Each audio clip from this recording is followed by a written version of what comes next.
The wild here doesn't whisper, it roars. Glaciers crack like thunder. Waterfalls carve paths through time. And in the middle of it all, she waits. Motor Yacht Unbridled. A sanctuary of warmth and refinement in the heart of Alaska's untamed frontier. Bears wander the shoreline. Whales breach on the horizon. Seals nap on drifting ice while you sip champagne on the aft deck. This isn't a cruise, it's a calling, and only the bold will answer.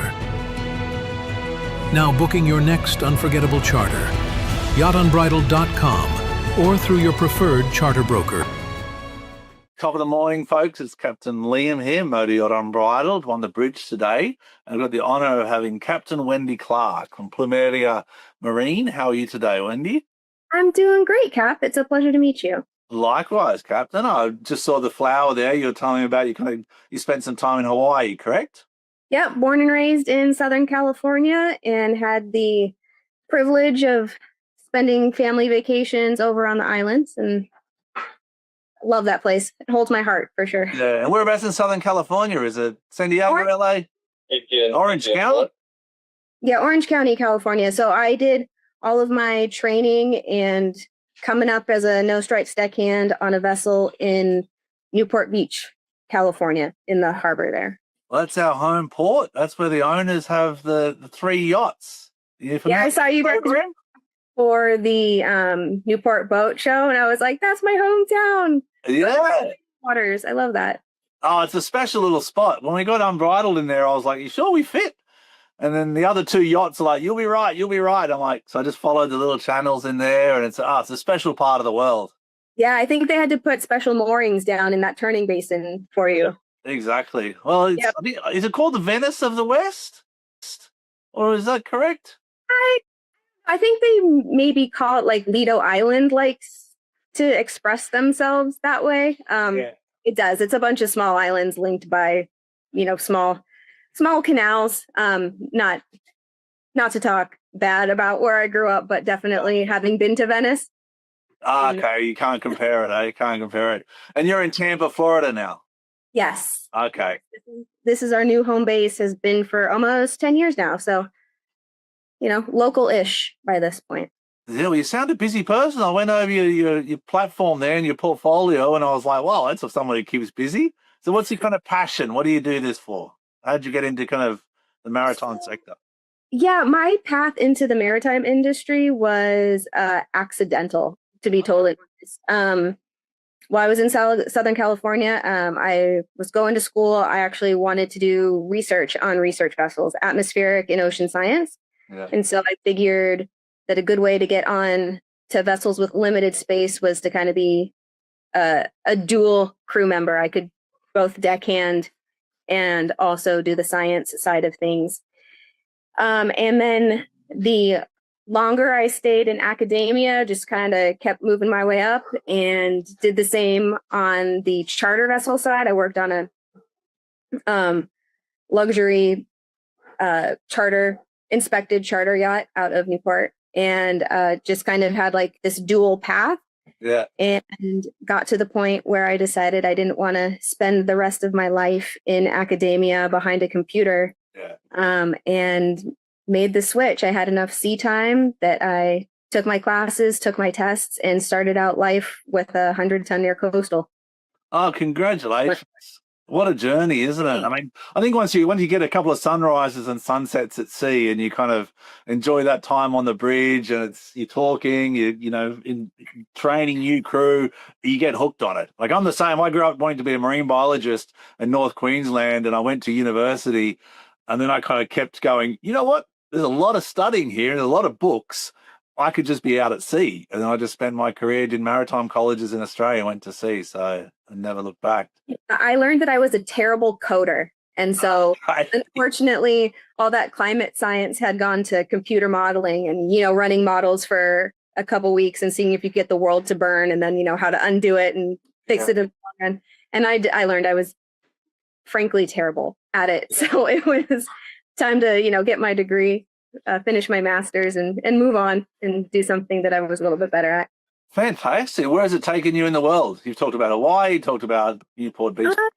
Most of my travels have just been with like family. My travels on board have actually been very limited, and my path has been more on the like management side of things. So I didn't ever really have the chance to get on something like Unbridled and go see the world. And, maybe 20 years ago, I'd be like, yeah, let's do this all over again. And right now I'm just trying to like maybe set a path with some smoother seas and do the stuff that I like deliveries and making sure. I've spent a lot of time building charter programs and maintenance programs. And so helping even recreational vessels.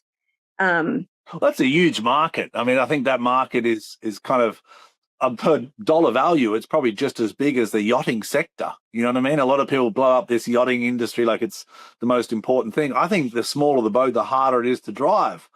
And it's just same. complicated.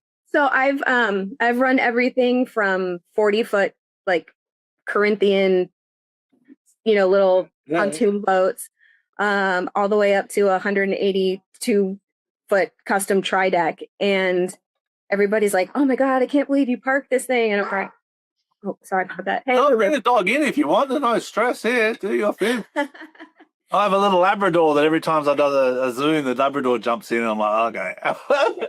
Yeah, Lucy is half Queensland Heeler and wow. German Shepherd, and she is talkative and pushy. Yeah, she's probably jealous right now, going, hang on.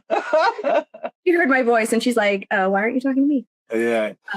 So we're saying the smaller boats are more difficult to drive, and that's what I tell a lot of the junior crew. They all say, oh, Unbridled's tough, and I'm like, I saw my brother recently in Santa Cruz, California. He's got a little fishing boat, a little half-cabin cruiser.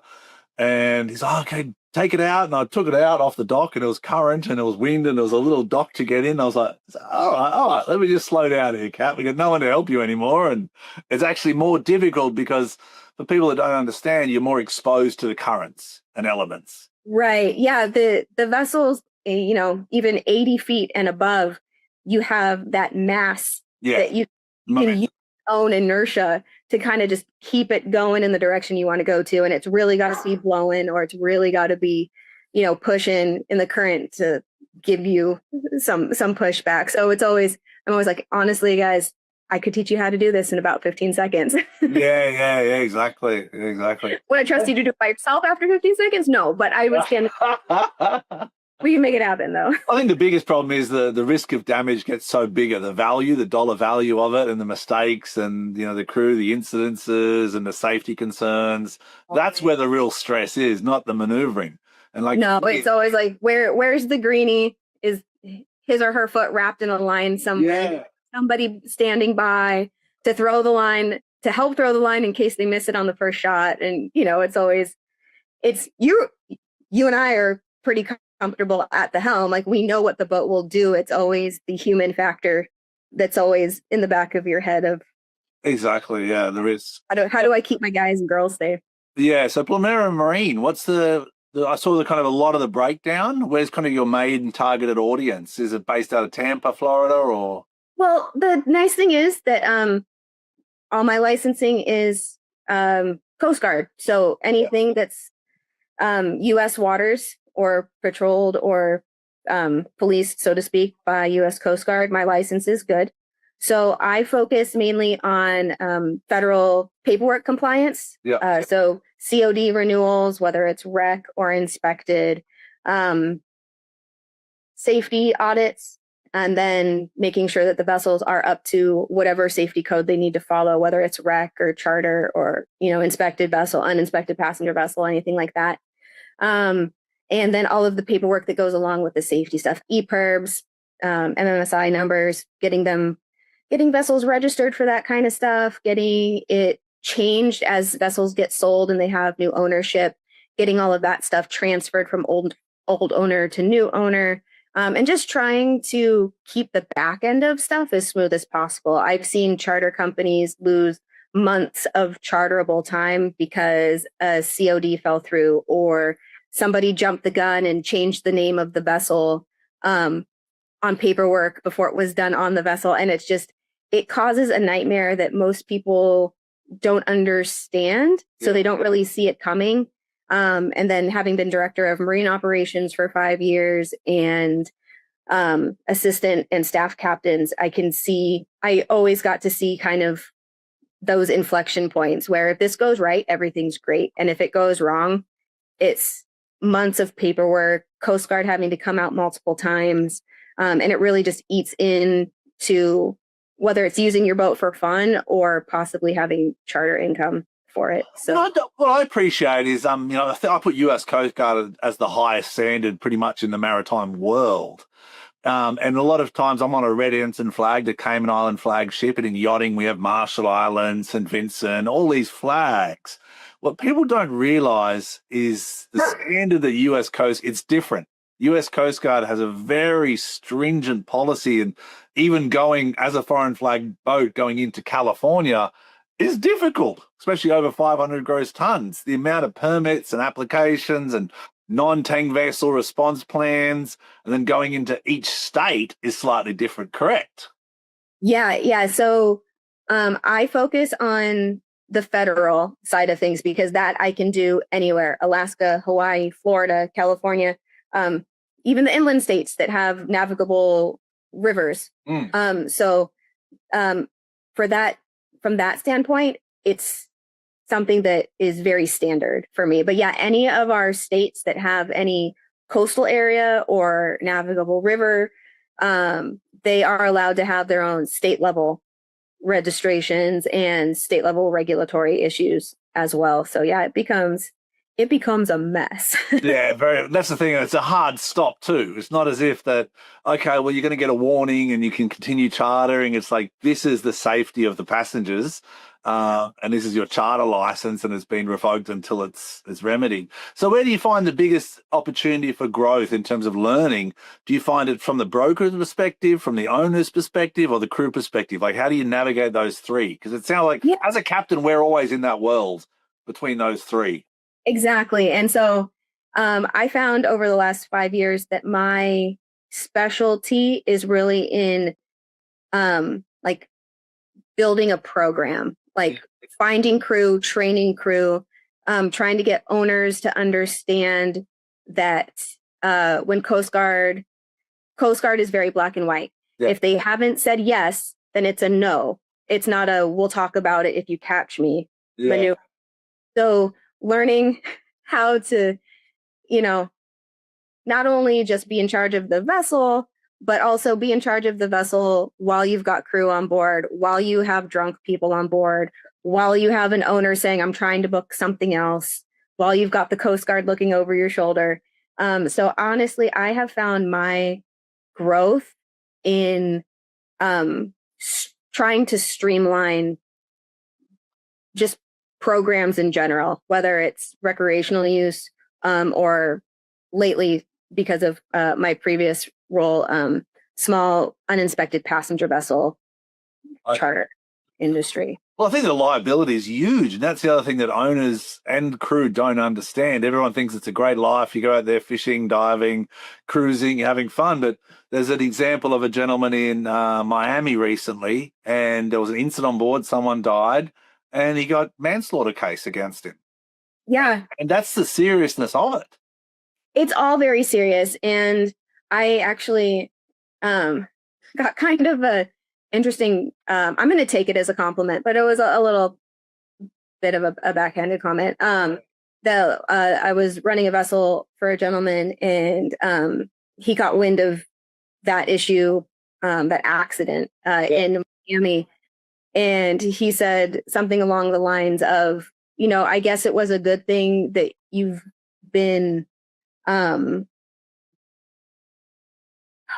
I can't even come up with the word anymore, but it was like I put up with the fact that you are so safety centric. Like, it's been such a burden. And then, okay, I see what you mean. Yeah. This, the compliment.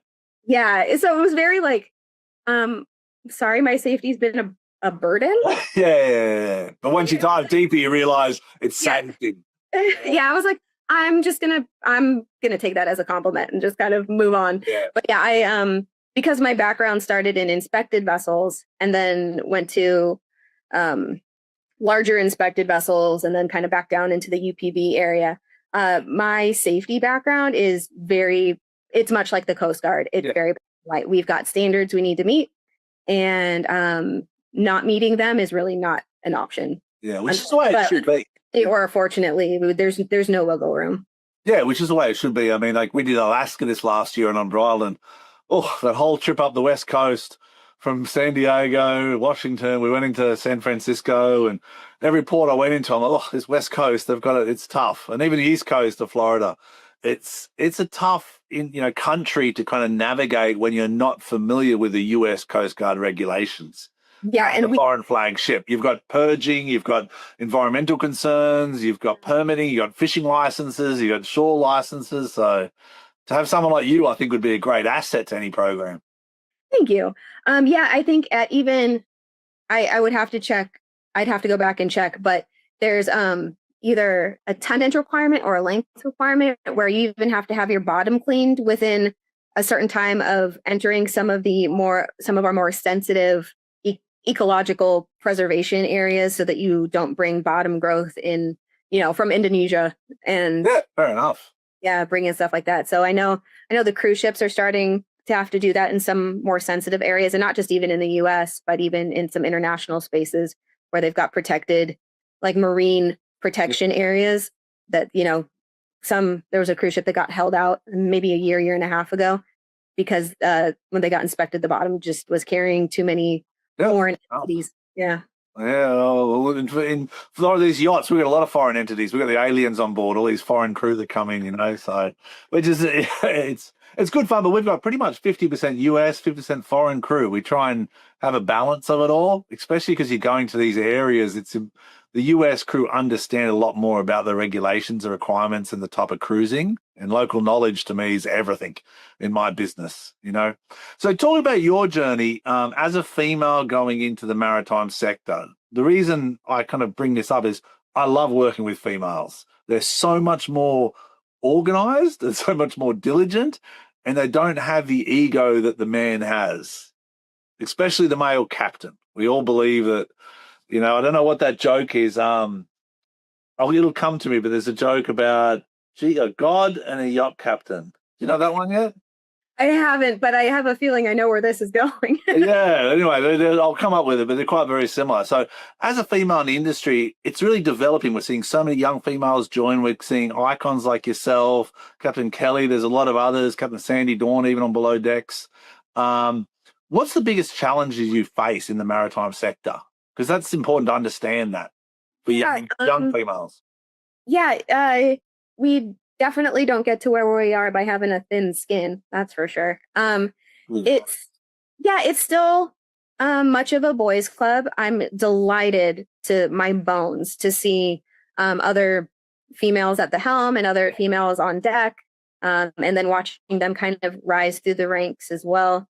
But yeah, there's always and I feel a little bit like a broken record saying this, but there's always that we have to work twice as hard, and all of our work has to be completely unimpeachable, because we can stand shoulder to shoulder with a 17-year-old dude who's been driving his dad's center console since yeah, sorry, I shouldn't laugh at him, but I know exactly the person you're talking about. Exactly, right? And to still, but thinks they can talk their way out of everything. Right. Or just, I'll figure it out when it happens. Yeah. And then there's the rest of us that have worked really hard to be where we're at, and to still have doubts about me just because I'm female is really frustrating.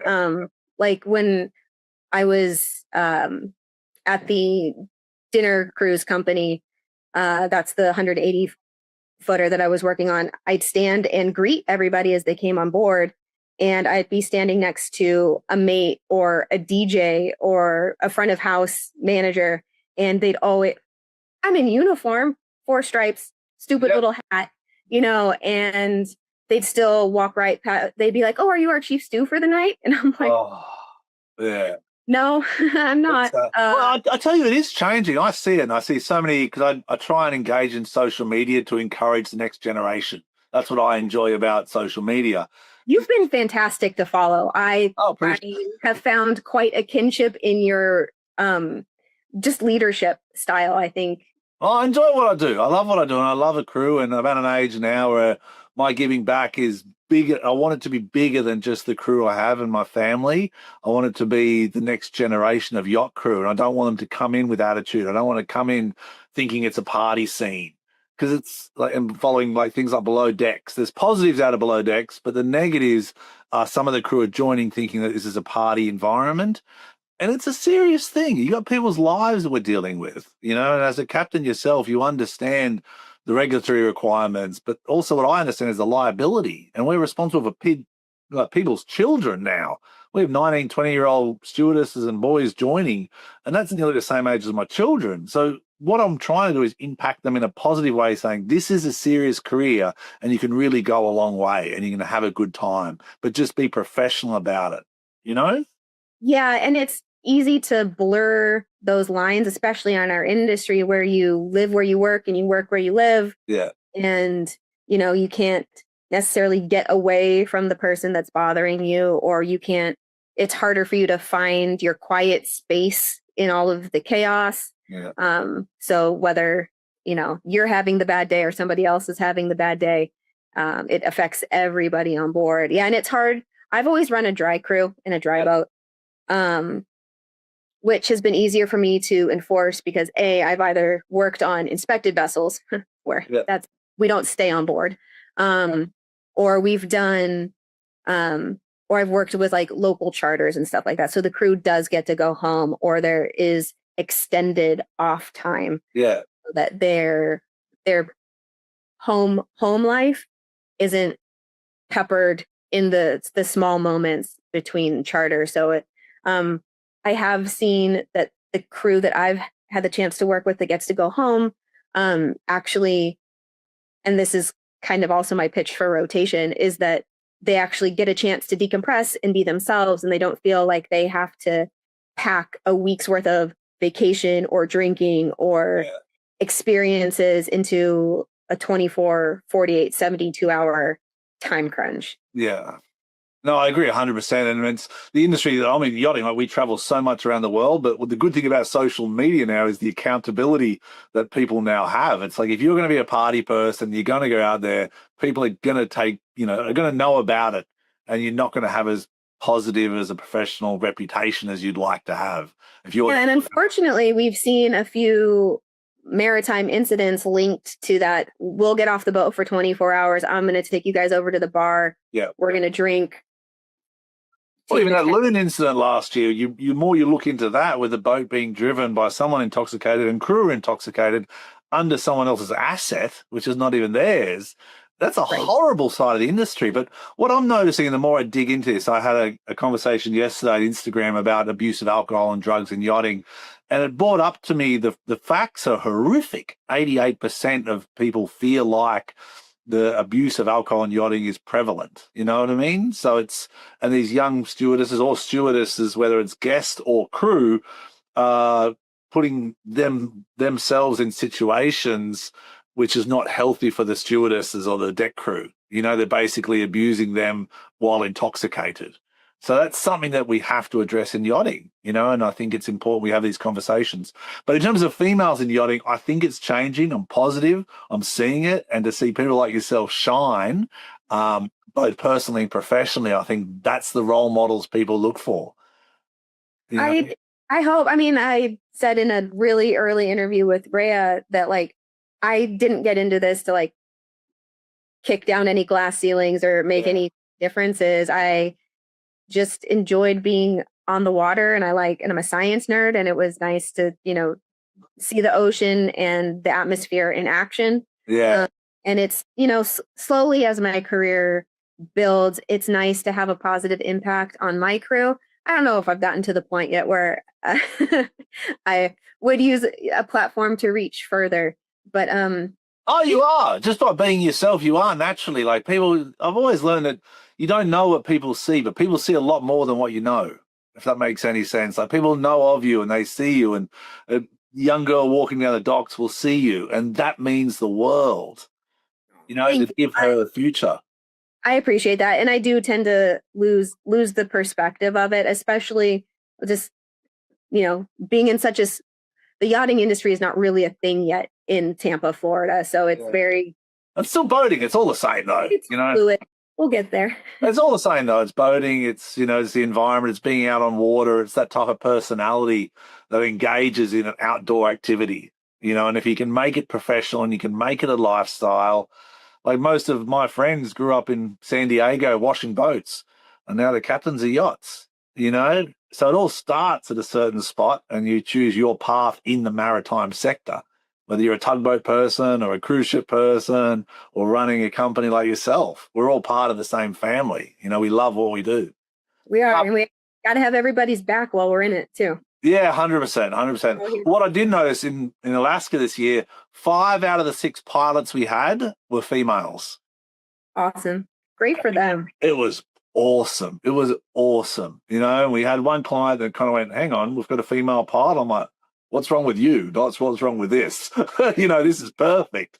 This is great. And they all had their individual stories. And it was just I spent 7 days with each one of them on the bridge. And it was just such a pleasure because there's so much more at that level, like yourself, with experience going through the hurdles that you go through as a female. There's so much more calmer and diligent and professional. And they've got the background of knowledge that a lot of men, I think, try and use our masculinity to get through and our ego to get through without the actual core knowledge. Does that make sense?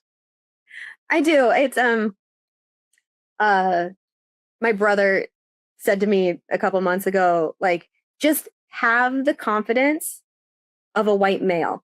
He's like, you have the knowledge, you've got the respect, you know what you're doing. You just, like, as females, we'll sit back and say, like, oh, okay, well, this needs to happen, this needs to happen.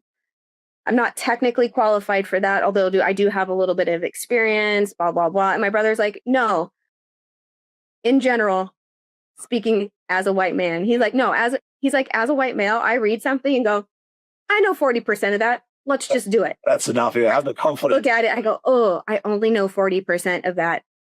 I need to make changes before I feel confident saying, true, I'm even close to an expert in it. And so once, it was kind of funny to hear. And then I got very similar advice from like 3 or 4 different people in my life, including my wife, just like kind of like in that same month. And so it was nice to have that support group and people like pointing out, like, no, you know what you're doing. Like, I left programs where I knew what I was doing. I was in charge. I was making all of these calls, then into kind of the ether and starting my own business and not being raised in an entrepreneurial spirit or environment. Then trying to make this transition has honestly been like the hardest thing I've ever done. I'll take a boat out into a hurricane before I would say, like, I want to be a business owner. Yeah, good on you. Good on you. Where do you want the business to go? What's your vision here? You know what? I really, we've opened up kind of an extra to the paperwork business, and that is deliveries, and like technical deliveries, not just like take it from Tampa to Fort Lauderdale, which we'll do, but rivers, lakes, locks, multi-country, multi-day. We can deal with all of the paperwork in and out of multiple countries. We've already coordinated and liaised with an international shipping company to get somebody's vessel onto a shipping ship to make the rest of its journey, because she was a little too small to do the crossing on her own hull. So I think I would really just love to get this to a point where I just have, 200-ton captains that can move pretty much any vessel anywhere it needs to go. We don't need to be heavy in the charter. The management space is very full. I've got really good contacts that are fantastic vendors, that I would in a heartbeat put on somebody's vessel. Instead of me crawling around the bilge, which I've done for the past 5 years, those smaller yachts, man, they really get you. Oh yeah. We've got 4 tenders on board Unbridled, and then 4 jet skis. And I'll tell you what, they're the hardest work of the whole lot, because it's like a little battery you got to change. You're like, all right, here we go. How many cuts and bruises am I going to get? Exactly. That's the only upside of being small and female, is that like I can get that. That's fine. But that does mean that as captain, I was like, I would never ask my crew to do something that I wouldn't be comfortable doing myself.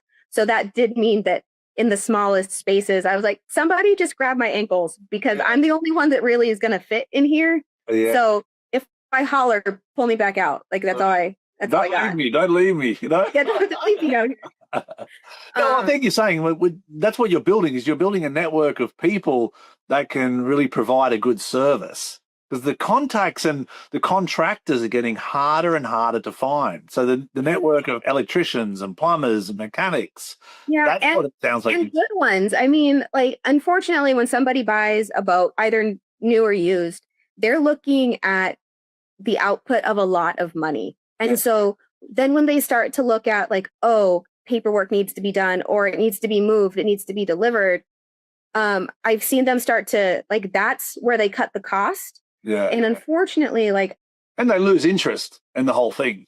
Right. And so I've been, on the delivery side, undercut a few times by these young guys that are just like, I'll do it for like $200 and... Just cast the lines, we'll be fine. And put 20 of your friends on board, we'll all go together.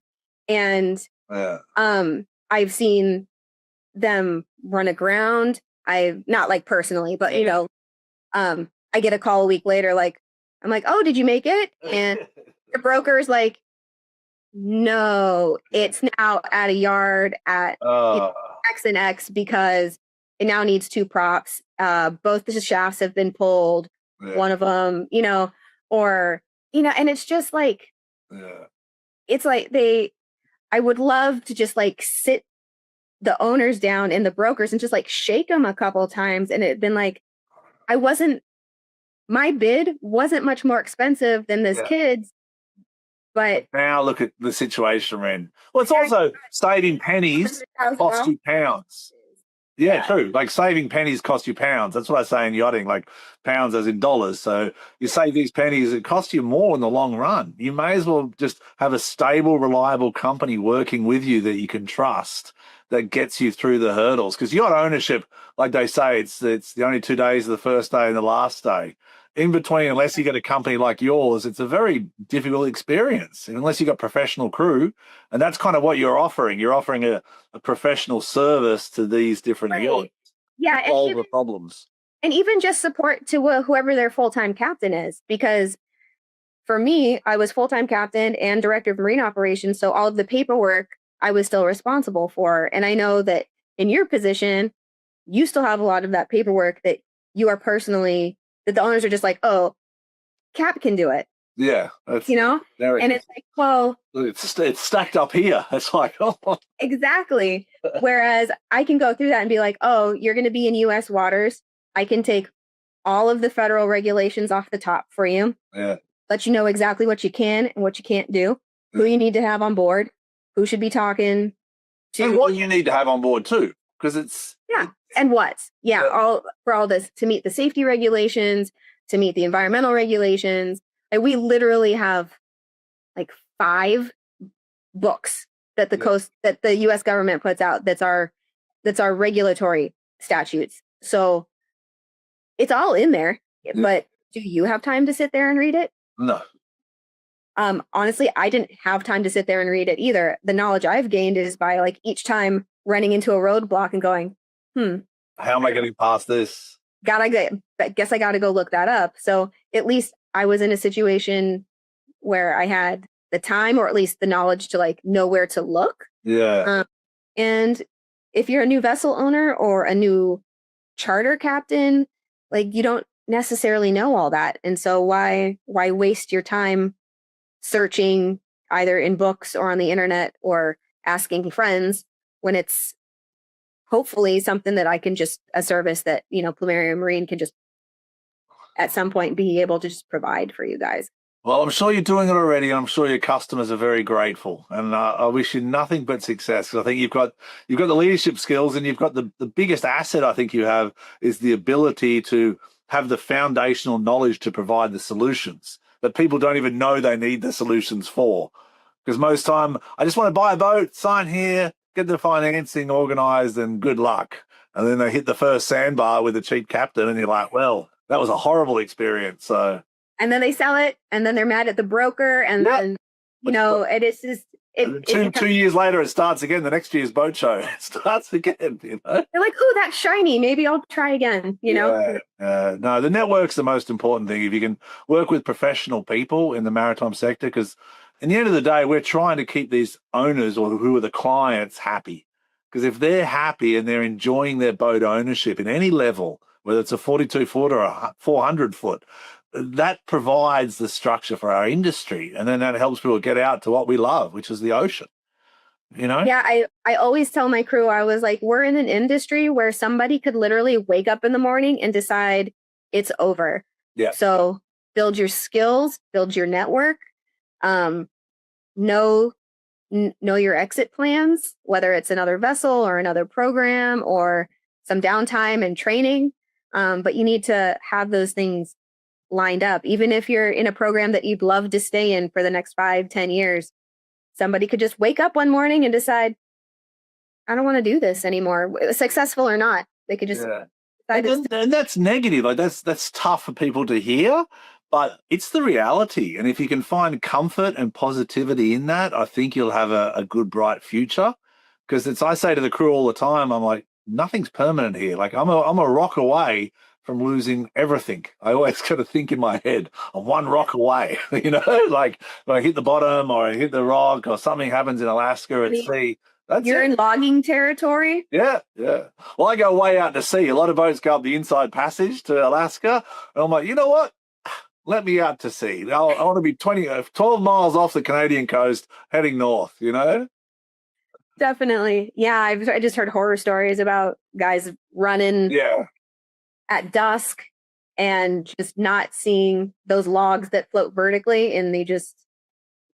Well, even the ice this year, a lot of the clients said, can we get closer to the glacier? And all I'm thinking is, like, I'm just hearing the noises of icebergs on a thin aluminum hull. I'm like, I can take the tender for you all day long. I said, but the mothership. Turn around. Oh, the ship's okay. We're okay here. We use the binoculars, Yeah, you're like, it's going to be beautiful from here. You'll enjoy it. Yeah. Or it's just going to look dirty because you'll be able to see the mud and the ice. Yeah, true, actually. Good point. Anyway, it's been an absolute pleasure talking to you. I usually only go for 15, 20 minutes. I think we've just talked on and on, but I really value what you do. Thank you very much. It'll be Rhea's problem. She can edit it all out later. Exactly. So huge shout out to Ray, Yacht International Radio, Modi Unbridled, looking for another big season up in Alaska. And Wendy, how can people get a hold of you, and what's your closing thoughts and your advice to people in the industry and owners or crew? Thank you. I'm running a company called Plumeria Marine. We're online. You can find us that way. We do federal paperwork compliance, safety audits, and we have a new arm of specialized technical deliveries. You'll be able to find us on the internet. You can reach out to me personally on the email or the telephone number that's on there. And I would just really like our industry to understand that there's underlying compliance issues that we need to be better at. And it's all for safety, whether it's safety of the vessel and the owner's asset, safety of our crew, and safety of the environment that we really make our living enjoying and exploring. True. And what I love about you is you can solve all this paperwork that I have to deal with, so I can go back to enjoy the ocean. I can. Give me a call after this. We'll figure it all out. Perfect. All right. Thank you very much, Captain Wendy, for your time and your story. Be safe out there, everyone. Be blessed and have a wonderful time. If your brand belongs in the heart of the yachting world, this is where it happens. Yachting International Radio reaches over 1 million yachting professionals and enthusiasts every month, with 77 million impressions, 220,000 social followers, and 74,000 podcast subscribers. Our hosts are insiders, crew, captains, CEOs, trusted voices shaping the industry. This is targeted, high-impact advertising in a luxury niche. Visit yachtinginternationalradio.com/advertise.